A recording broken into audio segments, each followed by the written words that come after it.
Um abraço, querido amigo internauta.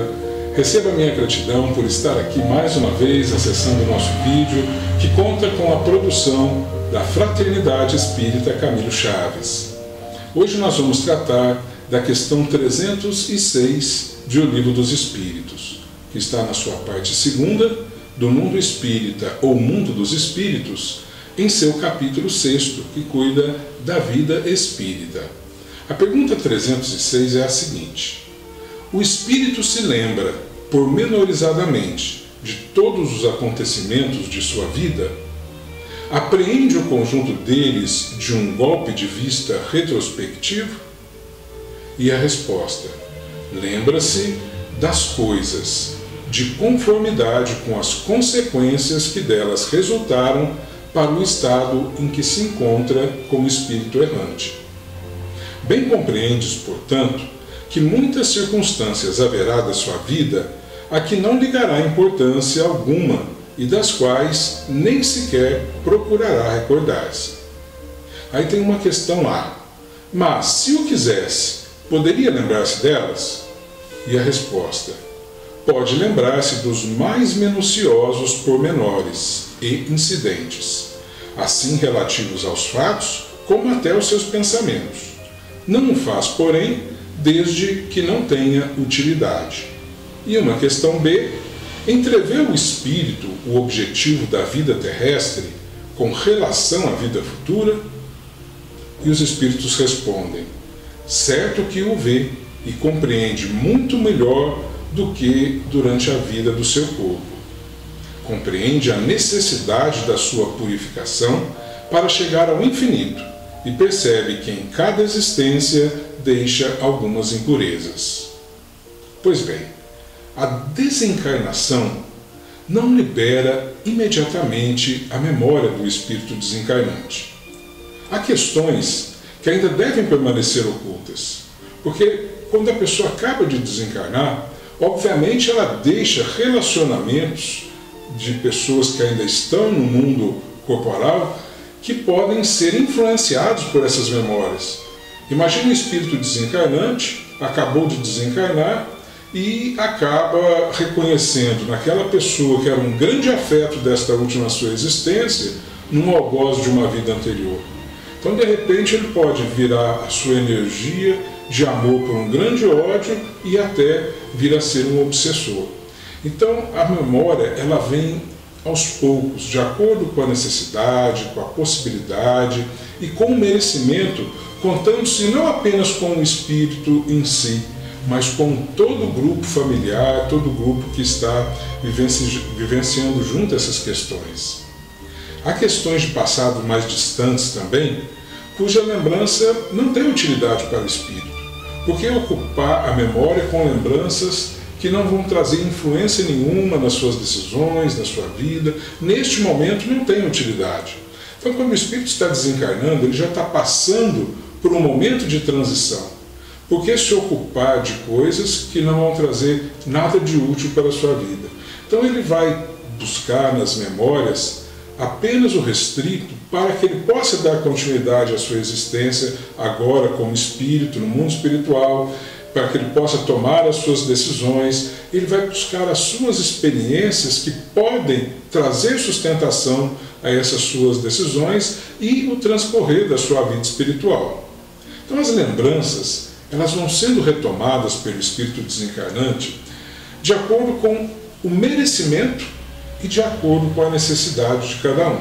Não há, portanto, uma norma que se possa dizer geral, é assim para todo mundo. Não há essa norma.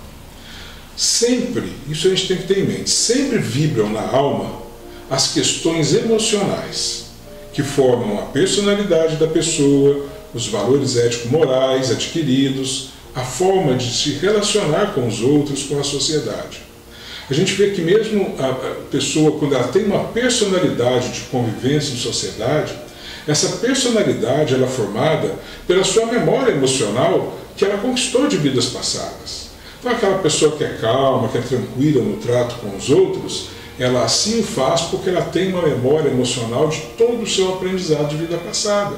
E o mesmo ocorre com aquele que tem, se diz do estupim culto, se diz que é uma pessoa mais nervosa, é também reminiscência de suas memórias que traz de vida passada.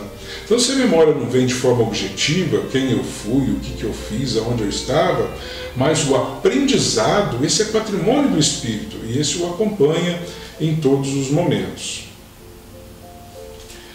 E assim nós vamos buscando a necessidade de, através da percepção da nossa personalidade, da nossa conduta, dos valores éticos que estão direcionando as nossas decisões, buscar uma purificação em nós mesmos. Então, nesse momento do desencarne, o espírito, ele estando ainda no exercício do livre-arbítrio, ele tem que buscar essa profunda reflexão. E muitos espíritos narram na literatura espírita que, ao desencarne, vem toda uma reflexão da vida, é como se fosse um filme de sua vida que passa.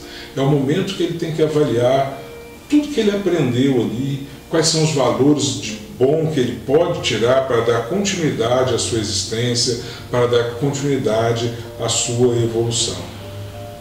Na realidade, a gente tem ouvido muito que devemos amar a Deus, que devemos amar ao próximo. Quem de nós já não ouviu infinitas vezes essa assertiva, já não leu em livros, em mensagens, e não é só dessa reencarnação, é de outras, no seio de tantas outras religiões. Mas a pergunta é, quantos de nós faz de fato um esforço efetivo na tentativa de amar a Deus e ao próximo? E dos poucos que tentam, quantos conseguem? Lá no mundo espiritual se dá o mesmo, porque a pessoa, porque desencarna, ela não se torna nem melhor nem pior, ela continua sendo a mesma pessoa desvestida do corpo de carne que nós temos aqui, com os mesmos valores, a mesma forma de viver e de conviver. Na Revista Espírita, de dezembro de 1865, Allan Kardec narra uma história que é grande, nós vamos narrar aqui, que fala de um senhor que ele trata pelas iniciais ML, que era cirurgião no Hospital B e cunhado de uma pessoa que era lá da sua reunião mediúnica, que era o senhor Vera. Diz Kardec que inutilmente, durante a vida do senhor ML, enquanto ele estava aqui encarnado, o cunhado dele, o senhor Vera, havia tentado trazer para esse seu cunhado ideias espiritualistas, para que ele pudesse ter um olhar para a religião, para as questões transcendentais da vida. Ele era uma pessoa materialista. Depois de morto, no entanto, ele passou a ser mais acessível a essas instruções. E aí teve algumas primeiras comunicações na conversa com esse seu cunhado. Então, em seguida, depois que Kardec ele narra essa questão, ele traz uma lúcida conversa entre esse senhor ML, né, e o seu cunhado. E o seu cunhado narra que encontrou no mundo espiritual, já depois de desencarnado, Galileu.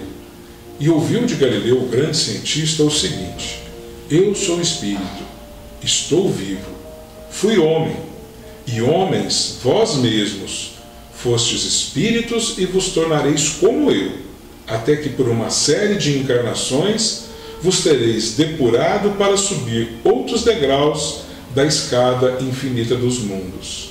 E nós negamos, dizendo nós, materialistas, negamos isso. Mas quando chega do lado de lá, a realidade se expõe. Não tem como mais negar, a menos que a pessoa não queira enfrentar a realidade.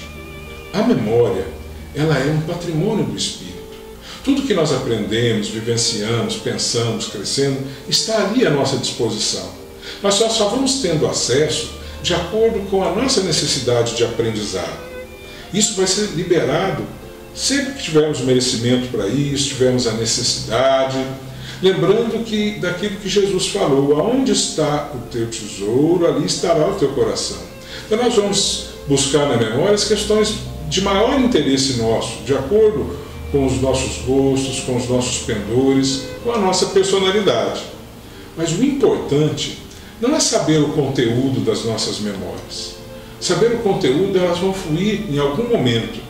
O importante é saber o que fazer com esse conteúdo, como aprender com os erros que nós vamos encontrar ali e como aproveitar os acertos para melhorar mais a nossa conduta, Nós somos espíritos em evolução. E como espíritos em evolução, temos que buscar no dia a dia, no raciocínio de cada dia, na reflexão de cada dia, o crescimento através da vivência da lei de amor que nos ensinou o Mestre. Que Jesus nos abençoe e ilumine os nossos corações. Muita paz.